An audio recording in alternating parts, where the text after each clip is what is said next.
Ronnie showed, I go back to the 2016 Olympia. This is the last time that I can definitely say that this was the case. 2016, when they said from the United States, reigning Mr. Olympia, Phil Heath, you walked out on stage. The show was over, and really since that point, you've had champions. Obviously yourself, obviously Sean Roden, Vic Rami, Hadi Chupon, and now Derek Lunsford. Great champions in their own right. I don't know if I see the scout. That F you, I'm the champ, that I saw out of you, and that obviously we saw out of you for the better part of a decade. Why is that? Can that be taught, or you have to have that in you? I start to realize as I get older, it's probably something that's, I think everybody has it within them. They just have to find something that brings it out. But I think you have to be pushed. I think it requires, it's just like an addict, right? Like they have to be pushed. They got to hit rock bottom to figure it out. With bodybuilding, man, I still remember having no money. I still remember being told no. I still remember, man, like things not going so well. While they're going well. And then you realize you have an opportunity. And like Ronnie said, it's just that passion, man. So it's like, I knew when I won the Olympia what it really meant. Because again, I watched Ronnie win. I watched him lose. I watched him retire. I watched change hands with Dexter and Jay and now to me. And I respected them so much because you got to understand, I turned pro in 2005. This was like at their prime. So I was actually socially accepted. Imagine that, like you're a rookie. Rookies usually, get out of here, kid. You can't hang out with the big dogs. I was actually like, hey, I'm just the new guy. Like I'm on Flex magazine, you know. And they were all nice. They would tease me a little bit, especially Dexter, you know. He's always a joker. But I got to just see what bodybuilding really meant to them. And I realized, man, it means the same to me. And Mr. Olympia, if you can become Mr. Olympia, that's something that you'll never want to give up because of the people that are trying to take it from you. Jay wanted to take it from him. Gunther tried to take it from him. The fans, you guys are beautiful, but at some point you get tired of seeing the same person win. It is what it is, and it's hard when you're going through it. So, you know, we have to go through that, but for me, I had different champions almost every year going against me. I had Kai Green a few years, and I had to beat Big Ramy. I mean, that dude's freaking swole. So it's different dudes. I had to beat Sean Roden. Sean Roden played second to me. Dexter Jackson played second to me. Kai played second to me again and again. And then, but it's tough, dude. But I think what draws out the passion the most is who you stand next to. Because at the end of the day, man, I prevented a great bodybuilder in Kai Green from becoming Mr. Olympia. And all jokes aside, that's a humongous, talented person. He's a talented athlete, and we all know he has a lot of passion. He actually held me in check while training for those shows because I was like, wow, if I slip just a little bit, he's gonna take it. And I actually like that because I can now see someone as I see myself, as a warrior, as a competitive person. So you talk about the snarl, it's because every badass competitor has a look, a Michael Phelps slapping the water, a Usain Bolt, a Michael Jordan. The guy took his tongue out like while he's dribbling the ball, LeBron James, doing that. A linebacker that sacks the quarterback, what do? They flex.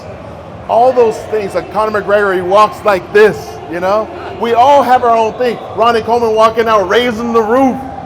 Personality. You gotta, but it all comes down to the fact that we love it and we just want to show you how much we love it. Exactly. Well, Ronnie, I'm sorry, what Phil just said, as far as, competitors who brought that out of you. Yep. Obviously, we talk about the rivalry between him and Kai. We talk about rivalries, the daddy of them all. Yep. You and Jay. Specifically, what is it about Jay, different chapters, that brought another level of champion out of you, where you just said to yourself, I have to turn it up a notch to keep this guy at bay? Yeah, the only thing about that is, the only competitor that I was competing against was myself. I can control what I do. I can't control what any other competitor is going to do. So when they kind of let Gunther get in front of me, I like, okay, I see what's going on here. Yeah.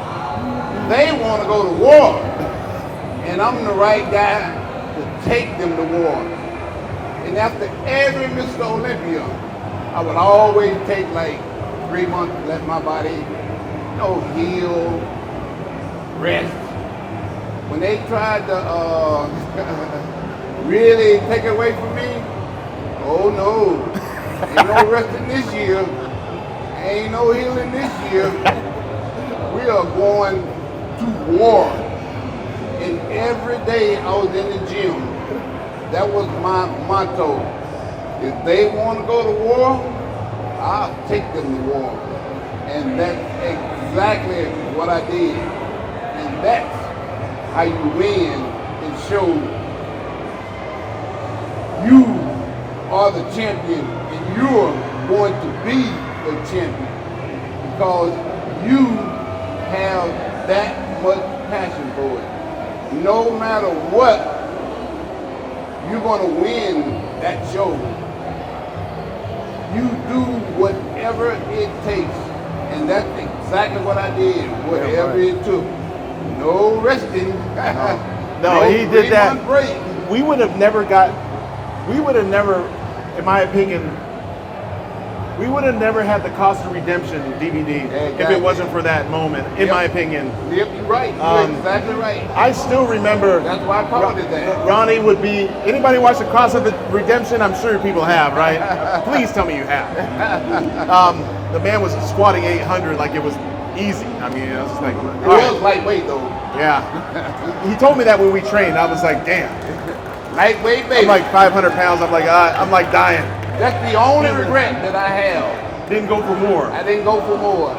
Because I knew as soon as I put it up, I had another 4 reps in me. Because 800 was hard, just pulling it from the floor. And I'm saying to myself, man, that was real hard pulling it from the floor. So I got it on my back now, it's going to be a lot harder.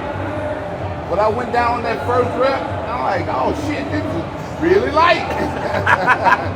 But I had 2 reps in my mind. And when I got my 2, I was done. Yeah. And I was so upset about not getting those other 4 reps I had in me. I went over to the leg press immediately after. And I put all the way to the gym on it. They had to pull out the calculator. They had to pull out a calculator. They pulled out the calculator. I still remember this video. I still own all this stuff.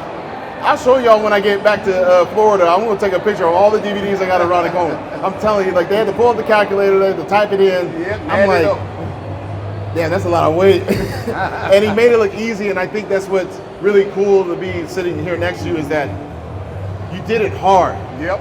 And it reminded me that when someone's trying to come into your house, put their feet on your coffee table, you're like, oh, hell no. No, it ain't going down like that. There was these, obviously we all know about the taglines with Ronnie Coleman, yeah, buddy, lightweight and nothing but a peanut, but there was one moment I remember in one of those videos, and he was basically saying, if they want to come in here, I'll take anybody. He goes, anybody. And I used to hear that in my head. He goes, anybody. I used to think about that shit all the time. I'm like, I'm in Denver training. I'm like, they can all come. I'll take anybody. I'm like, hell yeah. I'm looking at Ronnie Coleman on the wall. I'm like, yeah, I got you, dog. Thank you. I ain't going to live 800, but I'm going to be all right. But